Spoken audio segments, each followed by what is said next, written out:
the UK has a huge focus at these collaborative partnerships with India. Again, it could be government to government or companies to companies. What is it that you would expect the UK to contribute towards these sectors? I think the UK needs to engage with government to government as well as to public. If they want to have a deeper root, then nothing like education and healthcare. That touches the lives.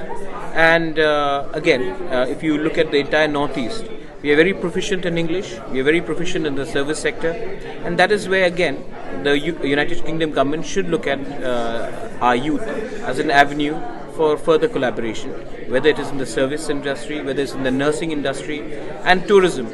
Tourism is something which the UK could also look at very strongly.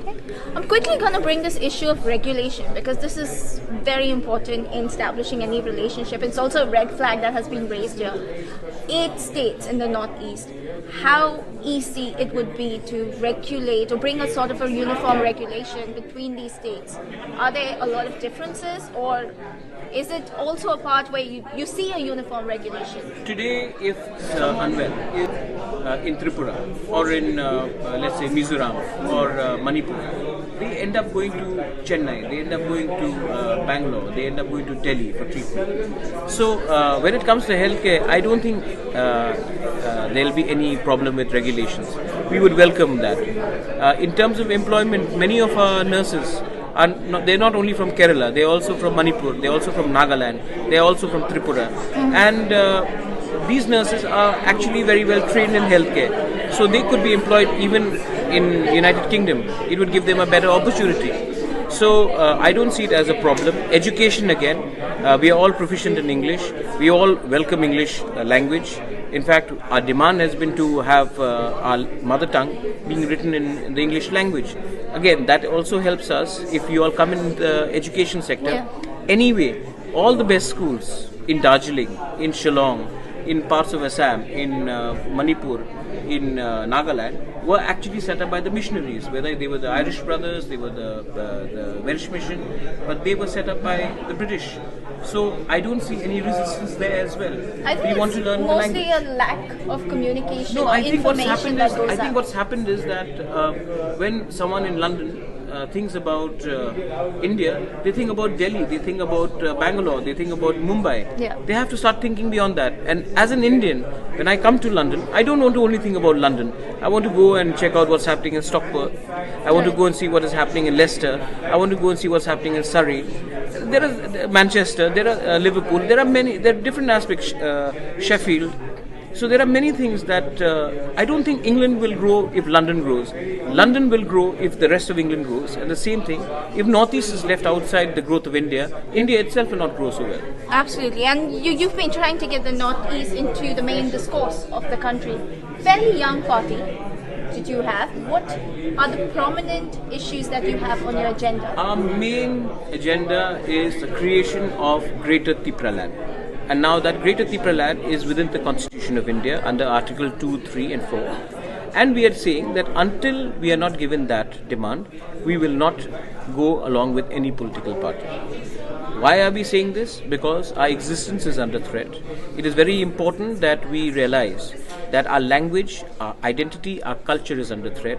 And no matter what development the government of India may promise us, they cannot protect our way of life, they cannot protect our language, they cannot protect our community. We have come only 30%. So until we are not given that constitutional protection, no amount of money, no amount of post will lure us away from our movement. And I'm sure one of the biggest criticism to your demands is labeling you as a separatist, anti-national, thinking that you are trying to separate this state out of India, but that's not your intention at all. So how do you try and convince people that what you want to do is not break India, but create a bigger, larger, more flourishing country?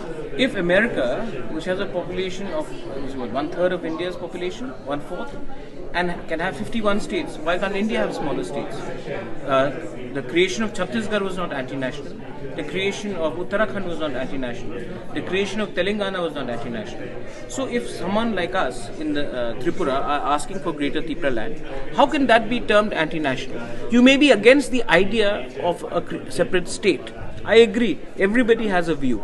But how can you call that movement anti-national?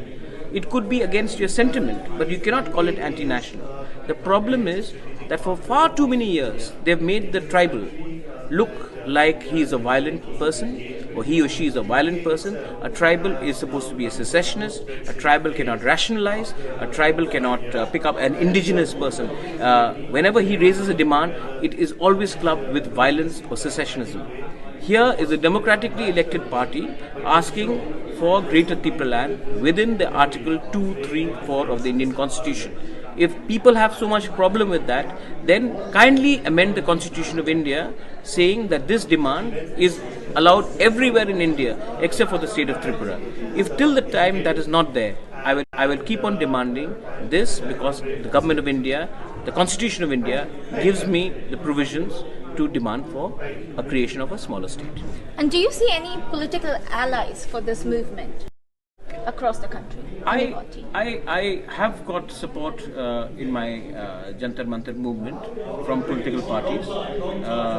I'm also hopeful that the government of India realizes that our demand will be something which can be, they should look at it from a security point of view. Tomorrow, Bangladesh has got a huge population of minorities, and post Sheikh Hasina, you may have a problem in Bangladesh. And when that happens, you will have scores of minorities from Bangladesh crossing over to different parts of Northeast. At that time, the government of India needs to have a policy. Otherwise, states like Tripura, Meghalaya, Assam, Manipur, Mizoram, Nagaland will not be able to contain this inflow of people who are obviously insecure. And then you will create internal strife. So the government of India should actually have a refugee policy. But they cannot allow people to keep on coming from across the border and becoming chief ministers, becoming chief justices, becoming MLAs and ministers. Then you are finishing an entire community which was in existence for 1,000 years. You cannot do that. If you want to rehabilitate people, please do it in equal numbers across the country. But one or two states, especially with small population, cannot absorb this influx anymore. The state might pitch the NRC CAA as the solution to this. What are your views on that? Any identification of or law which actually discriminates people on the basis of religion is not acceptable to me. I have an NRC case in the Supreme Court. I have fought against CAA myself. It cannot be on the basis of religion.